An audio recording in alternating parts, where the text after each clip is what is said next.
నల్గొండ పట్టణంలో లాటరీ ద్వారా ఎంపిక చేసిన డబుల్ బెడ్రూమ్ లబ్ధిదారులకు ఇళ్లను స్వాధీనపరిచే వరకు పోరాటాలు కొనసాగిస్తామని సిపిఎం నాయకులు పేర్కొన్నారు. లబ్ధిదారులను ఎంపిక చేసి 2 ఏళ్లు దాటినప్పటికీ వారికి ఇళ్లను స్వాధీనపరచకుండా కాలయాపన చేయడం సిగ్గుచేటని అన్నారు. డబుల్ బెడ్రూమ్ ఇళ్ల సాధన పోరాట కమిటీ ఆధ్వర్యంలో నల్గొండ తహసీల్దార్ కార్యాలయం ముందు జరుగుతున్న రిలే నిరాహార దీక్షలు శుక్రవారం ముగిశాయి.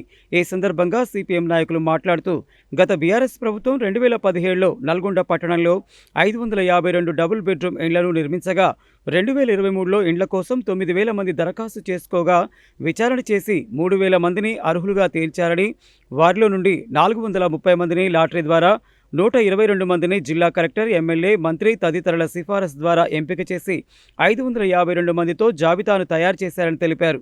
లబ్ధిదారులను ఎంపిక చేసి 2 ఏళ్లు దాటినప్పటికీ వారికి ఇళ్లను స్వాధీనపరచకపోవడం సిగ్గుచేటని అన్నారు.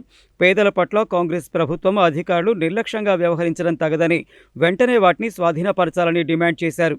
ఈ కార్యక్రమంలో సిపిఎం జిల్లా కమిటీ సభ్యుడు ఎండి సలీం, పట్టణ కార్యదర్శి దండంపల్లి సత్తయ్య, పోరాట కమిటీ కన్వీనర్ అవుట రవీందర్, సిపిఎం పట్టణ కమిటీ సభ్యులు తుమ్మల పద్మ, కుంభం కృష్ణారెడ్డి, అద్దంకి నరసింహ, ఊట్కూరి మధుసూదన్ రెడ్డి, కోట్ల అశోక్ రెడ్డి, దండంపల్లి సరోజ, గుండాల నగేష్, గంజి నాగరాజు, పోరాట కమిటీ సభ్యులు కీసర ప్రశాంతి, ఎస్కే లతీఫ్, నాగలక్ష్మి, శ్రీను, యాదమ్మ, నసీరుద్దీన్, సర్దార్ అలీ, విజయలక్ష్మి, లక్ష్మమ్మ, గౌసియా తదితరులు పాల్గొన్నారు.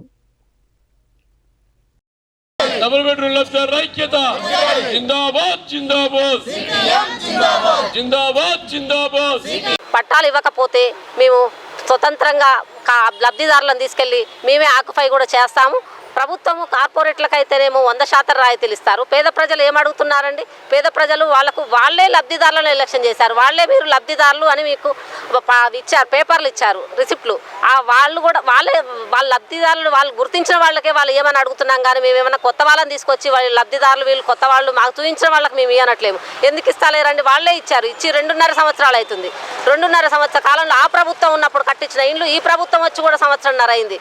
త్వరితగతిన పూర్తి చేసి ఏడలా మేము లబ్ధిదారులను తీసుకొని మేమే ఆక్యుపై చేస్తామని కూడా ప్రభుత్వాన్ని హెచ్చరిస్తాం. వాళ్ళు ఇచ్చినటువంటి ఏ ఒక్క వాగ్దానం కూడా పేదవాడికి ఇంతవరకు అమలు కాలేదు.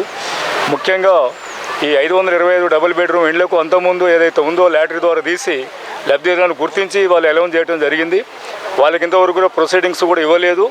అది ఇవ్వాలని చెప్పేసి కొత్త గవర్నమెంట్ వచ్చిన కాంగ్రెస్ గవర్నమెంట్ వచ్చిన తర్వాత 2 నెలల నుంచి కూడా ఎంఆర్ఓని కానీ, ఆర్డీఓ కానీ, కలెక్టర్ కానీ అందరినీ కూడా కలిసి మెమోరాండాలు ఇచ్చి పేదల పక్షాన సిపిఎం పార్టీ ఆధ్వర్యంలో మెమోరాండాలు ఇచ్చి ఖచ్చితంగా ఇండ్లు పేదవాళ్ళకి ఇవ్వాలి.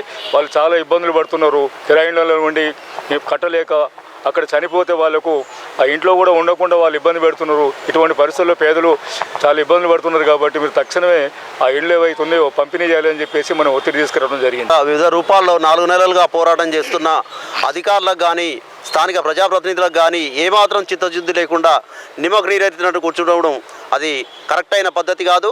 మీరేమో మంచి ఏసీ రూముల్లో ఉండాలి.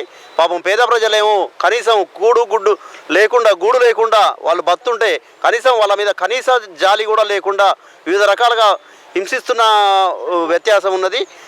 కాబట్టి వీళ్ళకు అతి త్వరలో ఇండ్ల పట్టాలు ఇచ్చి వాళ్ళ ఇండ్లు వాళ్ళకు దక్కేటట్టు చూడాలని మేము కోరుతా ఉన్నాం.